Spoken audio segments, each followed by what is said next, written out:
have to say there will be a lot more players going for more than before. Like the dominant players will go for like 60, 70, or even 80 if the captains really want them, because they only have 3 spots to fill. Only 3 rounds of auction? Yeah. Holy crap. Oh, damn. Well, so we won't have the ability to just rely on those late picks for minors' choices. We won't see any ledges like Grief Seats did last season. We won't see any massive fuck-ups. I think what we'll definitely see more of in terms of strategy is people willing to overspend for talent early. Since there will only be 3 rounds, they'll take their chances on maybe getting a lower-priced player with fewer roster spots available. And I think that's actually the opposite of what we should be going in, opposite direction. I think more and more it's becoming evident that offensive, defensive pairings and chemistry is having more and more success in this league, as opposed to just one really amazing player carrying the positions themselves. Only 3 picks with 100 tag wins. Yeah. If that's the case, Grief Seeds will go for 100, I would say.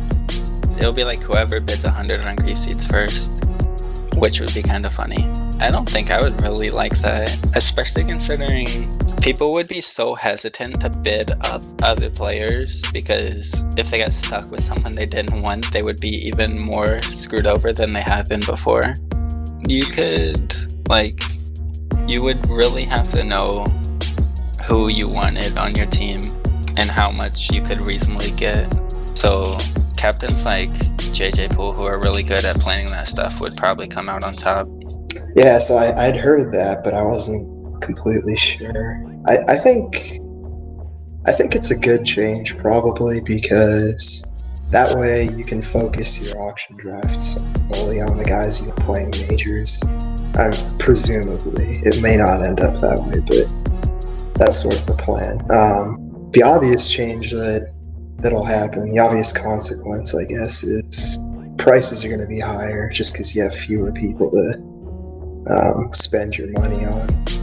I think that'll make the first round, like the vice captain draft, I guess, that'll make that really interesting, because I expect to see some really high prices for some guys. I didn't hear about that. Well, there's definitely more strategy there, because you can't just sit back and preserve your tag coins, and well, maybe you can actually. There's only going to be 36 players taken. Maybe you're guaranteed a top 36 pick, I guess. 3 top 36 picks. It changes the strategy up a bit. I don't know. Some captains, they don't like spending a lot of tag coins for some reason, and I think that's a major mistake. You need a top player. You usually need like multiple top players to be a Super Bowl winning team. And that obviously costs a lot of tag coins, and teams that don't do that usually don't do that well. Last season you had Grief and Dino. This season you have Legman and Dino. Like, there's like 2 of the top 5 players in the game, and if you can get 2 of the top 5 players in the game, I think you have to do that. I don't know if other captains will do that. I know, like, I can't imagine JJ do something like that, but that's what I think is optimal for most captains. What about, like, base gods this season, though? Or do you think they weren't a Super Bowl winning team? To be honest, towards the end of the season, they were the team I most wanted to play in the first round. For whatever reason, they just weren't as good as they were in the beginning. In the beginning, I thought they were really strong. I thought Slide was playing really well. But I don't know what happened, but he was not that good towards the end of the season, and Mr. Gon wasn't playing that well. The offense kind of tilted, and they kind of fought each other, yelling at each other. Big swings can be big swinging. But yeah, that was an interesting team. Like for me, for instance, in the auction draft, we picked up Milk Steak for, I think it was like 15, like just about for our last auction draft pick, and he ended up starting majors and carrying. I sat myself for him because he was good, but now with only 3 players, you really don't have that option. Like, there's no backup. You go to the snake, and so I think it would make the auction a little bit easier, just because everybody's got a group of like 20 or 25 players that they think would do fine. So, but I think the captains will adjust, and people will bitch about it and say, "Why are we doing this? It doesn't make it." No, it doesn't bother, but it does make a difference. You can make it 16 rounds, 2 rounds, 5 rounds, 3 rounds. Good captains are gonna be smart, and bad captains are going to buck up.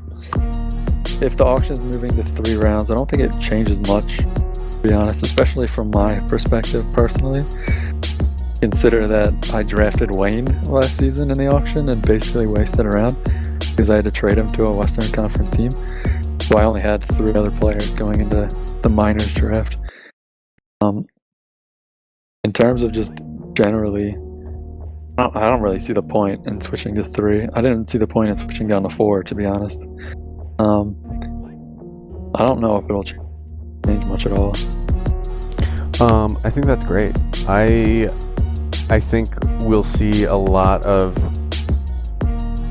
I don't think it really changes anything, honestly, because all the high-value players go, and you spend 90% of your budget on it anyways, and then people are going for, 2, 3, 5 at the end. Making it shorter is fine. So the 3-pick style, it really forces people to spend their entire budget on majors, obviously. And so nobody's going to think about, I'm going to spend 13 tag coins on a minors player like I did last season.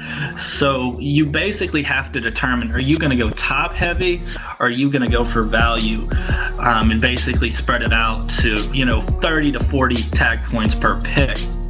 I think on my end, I think it might be closer to top heavy, but if there's good value picks, I definitely could see that. It's automatically going to boost the values of players, right? Just by logic. Like last season, we had to spend 100 on 4 players. This season, we spent 100 on 3 players. So players that might not be as valuable will go for way more, just because, why not spend your points early on? And also, it's way less risky to just draft a really expensive player. Back in the past, when it was 5 players, if you spend 100 on one dude, these are 4 guys you have to get for 0. Whereas this season, it's you can spend 100 on somebody with really no risk. There's gonna be a lot of players left, and that's combined with the fact that there's only 16 teams this season. So even that adds to it. You can be way more, way less frugal with your tag coin. You can spend them on whoever you want without thinking about it too much. I don't think it's gonna just that much. It's just gonna be one less round. The last round of the auction. A big reason that we're proposing that we drop a round off the auction is because the last round of the auction is basically just some weird snake draft anyways, because you have most of the players going for 0 tag coins. Everybody's spent spent most of their budget by then. So it'll be really similar to the way we've seen it. Maybe a 5 or 10% increase on prices, but I don't think it's going to be drastic.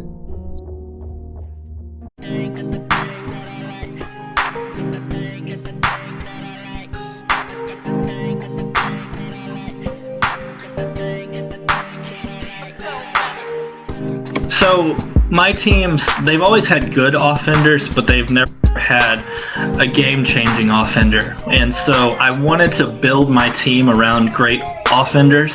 See, in the playoffs, great offenders often lead to championships.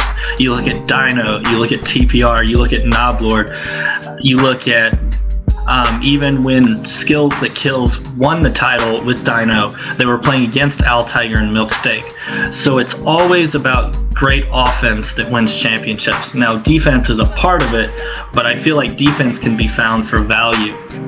I would say it definitely, you want to show commitment from the get-go. You want to show up to scrims, you want to fill out the things that I send you. So I'm going to send things out to you when you sign up. And so in that 4-week period, if I don't know you, then you have made an effort not to get to know me. Is there anybody you want to shit talk real quick? I think I just shit talk all the Western captains, and I kind of wanted to do that, so I'm glad I worked that in.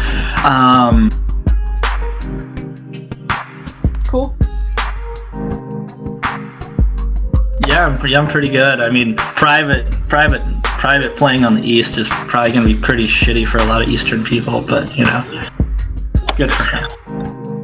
Yep, I think you're right about that. I mean, the whole thing is, and you can say this. I mean, he was always pushing for Sentra, and he decides to go captain a Radius team when he knows that he could have gotten the league to 20 teams by being a Sentra captain. So it's kind of funny about him, but